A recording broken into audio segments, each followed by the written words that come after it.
Nah, guys, kembali lagi di channel Apresitorus, di mana channel ini akan memberikan diri kamu suatu informasi baik dari pekerjaan, asmara, keuangan, serta kehidupan diri kamu secara general.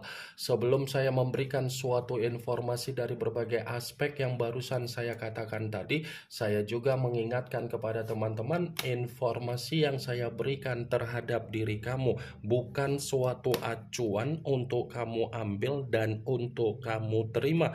Saya hanya bisa memberikan diri kamu suatu informasi berdasarkan kartu yang saya pegang ini. Diri kamu hanya bisa berencana terhadap kehidupan kamu, akan tetapi dibalik dari informasi dan perencanaan tersebut, lagi-lagi yang menentukan adalah Sang Pencipta. Sebelum saya mengambil satu persatu kartu yang saya pegang ini secara acak, saya juga mengingatkan kepada teman-teman apabila ketemu dengan channel saya agar menekan tombol subscribe-nya dan menyalakan loncengnya supaya next video saya lebih semangat untuk memberikan suatu informasi baik terhadap kondisi energi kamu, manusia yang selama ini kamu prioritaskan, serta pihak ketiga dia. Oke wak geng, kali ini saya ingin mengarah terhadap manusia tersebut. Hanya sekedar ingin mengarah dan ingin mengetahui bagaimana situasi pembawaan energi yang dimiliki oleh manusia tersebut untuk malam hari ini. Situasi apa yang ingin disampaikan oleh kartu yang saya pegang ini? Apakah ada gambaran yang bersifat positif atau memang justru kebalikannya? Kita langsung saja.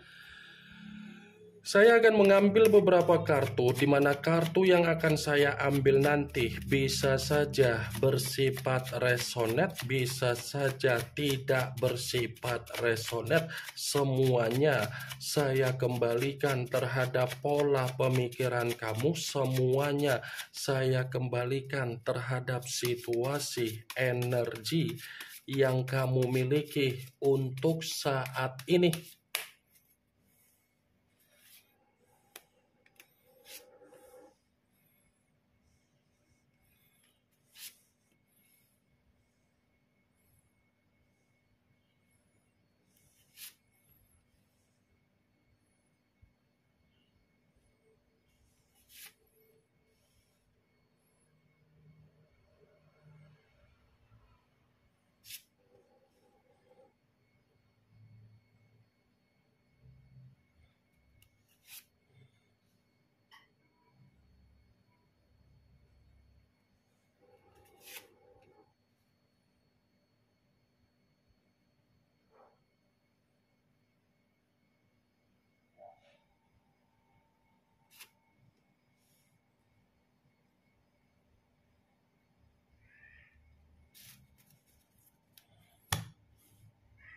Nah, guys, di depan saya ini sudah ada beberapa kartu yang sudah saya ambil secara acak satu persatu dari tumpukan kartu yang saya pegang tadi. Apakah kartu yang ada di depan saya ini akan memberikan suatu gambaran yang bersifat positif atau memang justru kebalikannya? Kita langsung saja.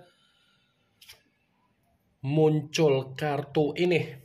Sekali lagi saya mengatakan muncul kartu yang saya pegang ini, di mana kemunculan kartu yang saya pegang ini seperti memberikan suatu isyarat atau gambaran, tetapi gambaran yang ingin saya sampaikan terhadap diri kamu dari kondisi manusia yang sudah meninggalkan diri kamu, baik secara perasaan ataupun secara komitmen. Malam hari ini saya mengategorikan manusia itu secara pemikiran tidak ada kestabilan, tidak ada ketenangan, dan tidak ada kondisi yang bersifat ceria.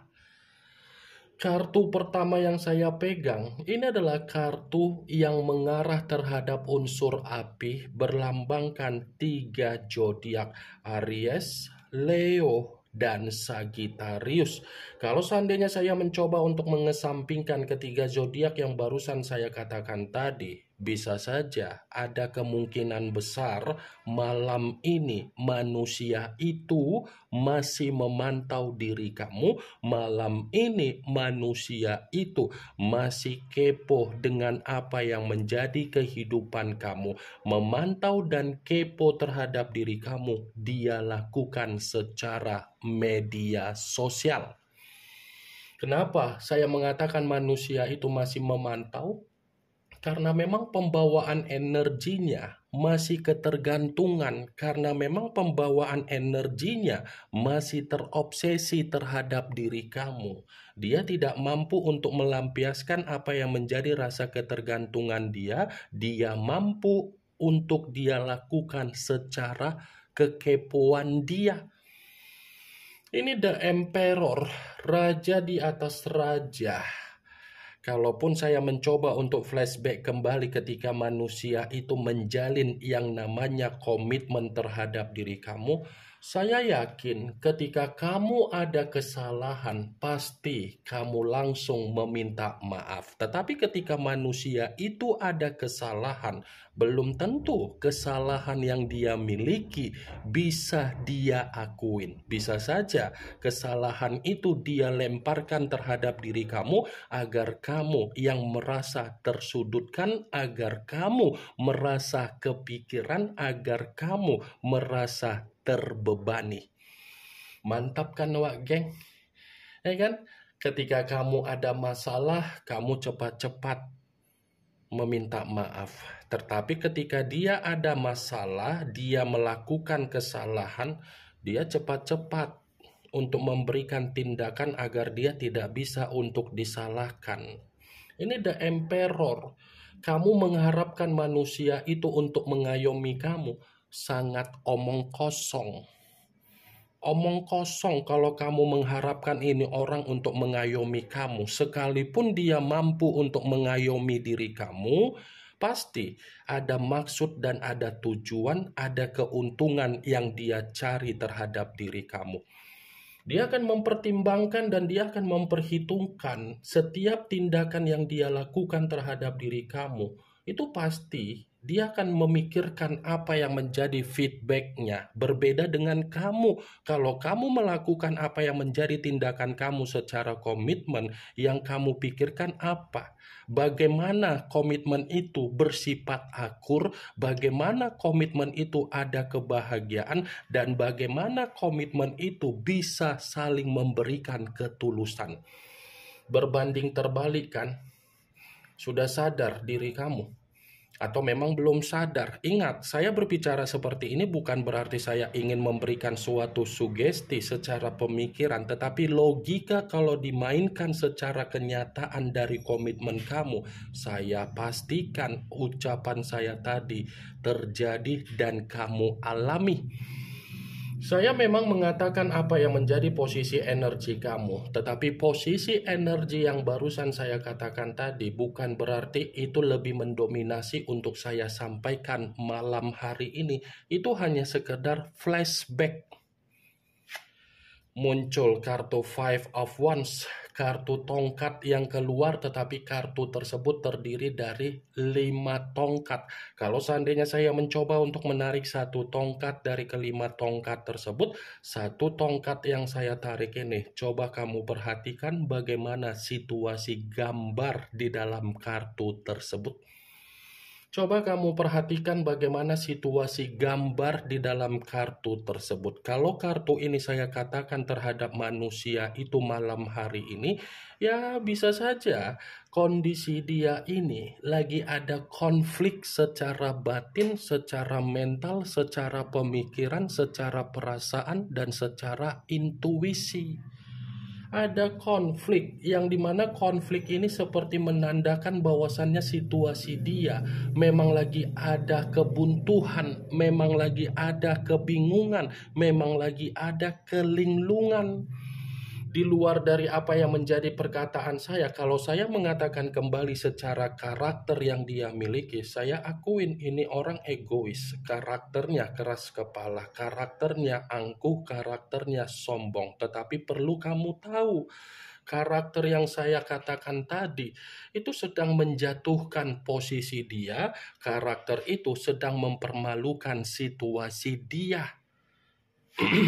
Muncul kartu The Devil.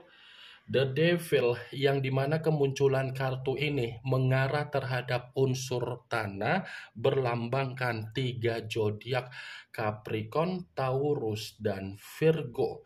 Kalau seandainya saya mencoba untuk mengesampingkan ketiga zodiak yang barusan saya katakan tadi, ini orang bukan hanya menerima apa yang menjadi konflik malam ini, tetapi ini orang lagi bersifat sakit. Dia sedang menerima apa yang menjadi resiko dia di dalam kehidupan dia. Dia sedang menerima apa yang menjadi kabar buruk dia sendiri, dan dia sedang menerima apa yang menjadi dampak buruk dia sendiri. Karena apa? Terlalu bebas menikmati yang namanya nafsu. Terlalu bebas menganggap aib dia itu layak untuk dia prioritaskan. Tetapi ketika dia menganggap aib itu layak untuk diprioritaskan, lagi-lagi aib itu justru membuat diri dia kehilangan yang namanya kestabilan dia. The Devil, lambang dari kata iblis. The Devil, lambang dari suasana yang bersifat negatif. Muncul kartu The Chariot, yang dimana kemunculan kartu ini mengarah terhadap unsur air berlambangkan 3 zodiak Pisces, Cancer, dan Scorpio. Kalau seandainya saya mencoba untuk mengesampingkan ketiga zodiak yang barusan saya katakan tadi, bisa saja kartu ini seperti mengatakan situasi dia memang lagi frustasi, situasi dia memang lagi tidak mampu untuk dia kendalikan secara kestabilan dia. Ini pun bisa saja menjadi alasan kenapa manusia itu masih memantau dan kepo terhadap kehidupan kamu, karena dia belum bisa move on, karena dia masih terobsesi terhadap diri kamu. Muncul kartu Four of Cups, kartu cawan yang keluar, tetapi kartu tersebut terdiri dari 4 cawan. Kalau seandainya saya mencoba untuk menarik 1 cawan dari ke-4 cawan tersebut, 1 cawan yang saya tarik ini seperti mencerminkan di mana kondisi dia sudah lebih banyak melamun, sudah lebih banyak menyendiri, sudah lebih banyak mengasingkan diri, sudah lebih banyak kondisi dia merasa dikucilkan di luaran sana. Muncul kartu The Hermit, yang dimana kemunculan kartu ini mengarah terhadap unsur tanah berlambangkan 3 zodiak Capricorn, Taurus, dan Virgo. Kalau seandainya saya mencoba untuk mengesampingkan ketiga zodiak yang barusan saya katakan tadi, lagi-lagi kartu ini seperti berbicara di mana manusia itu malam ini penuh dengan rasa ketakutan. Seperti ada satu keadaan yang membuat diri dia benar-benar ketakutan. Seperti ada satu keadaan yang dimana dia benar-benar merasa menyesal. Seperti ada satu keadaan di mana dia merasa lagi berwaspada. Seperti ada satu keadaan yang membuat diri dia sangat terpuruk. Dan seperti ada satu keadaan yang membuat diri dia ini menyalahkan diri sendiri, baik secara batin ataupun mental. Muncul kartu The Hangman, yang dimana kemunculan kartu ini selalu saya katakan sebagai kartu yang berbicara secara kondisi terbalik, kepala di bawah, kaki di atas. Kalau saya mencoba untuk menarik kepala di bawah, ini ada kaitannya dengan kemunculan kartu pertama, tetapi versinya bisa saja di saat diri kamu sudah merasa ilfil terhadap manusia itu, disitulah manusia itu akan berjuang untuk mendapatkan diri kamu. Di saat diri kamu sudah tidak peduli terhadap diri dia, di saat itulah manusia itu akan menjatuhkan harga diri dia untuk mencoba mendapatkan rasa simpati dan empati kamu. Muncul kartu Ten of Wands, kartu yang berbicara secara tongkat, tetapi tongkat tersebut terdiri dari 10 tongkat. Kalau seandainya saya mencoba untuk menarik 1 tongkat dari ke-10 tongkat tersebut, untuk malam hari ini situasi dia memang lagi ada beban, ada pembawaan energi yang bersifat depresi, terlalu memaksakan diri untuk meninggalkan diri kamu, tetapi keputusan dia sudah membuat diri dia menderita. Ini yang ingin saya sampaikan terhadap diri kamu dari berbagai kartu yang saya pegang ini. Kemunculan kartu Ten of Wands sebagai kartu terakhir yang ingin saya katakan terhadap diri kamu. Yang positif ambil, yang negatif buang. Sekian dulu informasinya. Salam kartu tarot, salam zodiak.